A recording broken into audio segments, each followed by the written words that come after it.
So for those of you wanting the latest tidbits regarding the M2 MacBooks, you have come to the right place because we have new information from 9to5Mac, and so let's delve into it. But first, make sure to like and subscribe for the latest Apple news and rumours. And with that being said, let's just tuck in. So 9to5Mac's a very reliable source. They were the first one to say that we should see the Mac Studio launch at the March event, and so yes, we can trust the tidbits. So let's begin with the more exciting MacBook first, and that of course is the new MacBook Air with the M2 chip. So the codename for this Mac is J413, and this obviously is going to feature the M2 chip. It's going to have 4 performance cores, 4 efficiency cores, and also 10 GPU cores. Now do note, much like the M1 model comes in a 7-core and 8-core GPU version, I can see Apple giving us a 9-core GPU for the base version and then a full 10-core for the higher end models. Now this does go against a recent report from Ming-Chi Kuo regarding the MacBook Air reusing the M1 chip.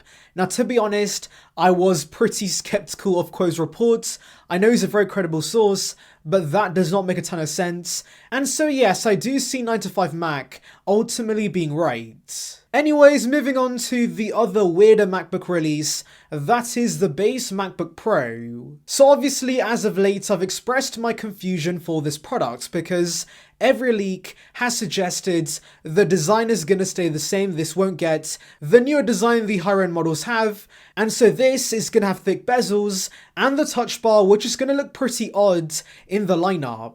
And well, that's what 9to5Mac says. They say the only change is gonna be the M2 chip, and that again makes no sense. Now interestingly, Apple was internally discussing the possibilities of calling this the base MacBook instead.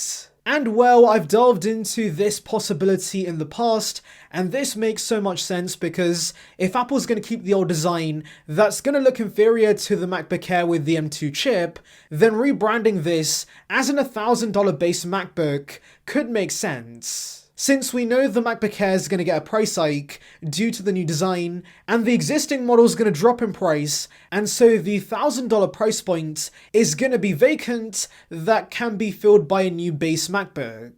And this also would explain why the design's not changing, because Apple's cheaper offerings usually have an older design, for example the iPhone SE, the regular iPads, and so I can see this M2 MacBook fitting with those products. And so yes, I do hope this is the case, because if Apple does go ahead with the Pro branding for this Mac, it's really going to confuse the range. Anyways guys, tell me your thoughts on this report in the comments below. Anyways, thank you for watching guys, make sure to like and subscribe for the latest Apple news and rumours. Check out the video above on details regarding Apple's VR headset, and on that note I'll see you guys in the next one. See ya peeps.